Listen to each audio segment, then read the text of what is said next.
Donald Trump రెండోసారి అధ్యక్షుడైన తర్వాత ఇతర దేశాలపై సుంకాలు విధిస్తున్న విషయం తెలిసిందే. భారత్ సహా పలు దేశాలపై పరస్పరం సుంకాలు విధించాలని నిర్ణయించిన ట్రంప్కు కోడిగుడ్లు తలపోటు తెప్పిస్తున్నాయి.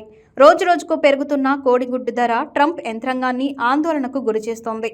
పోషక విలువలు కలిగిన కోడిగుడ్లు వినియోగం అమెరికాలో ఎక్కువగానే ఉంటుంది.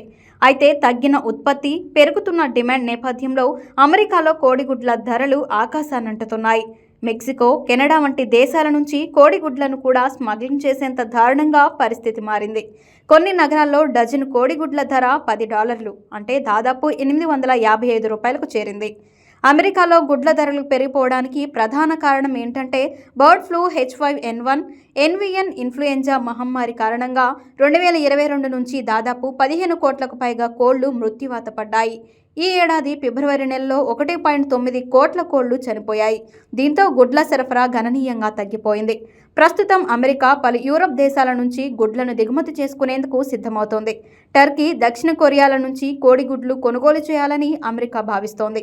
అయితే ట్రంప్ అనేక దేశాలపై పరస్పర సుంకాలు ప్రకటించిన కారణంగా అమెరికా గుడ్లు కొనుగోలు చేయడం అంత సులువు కాదు.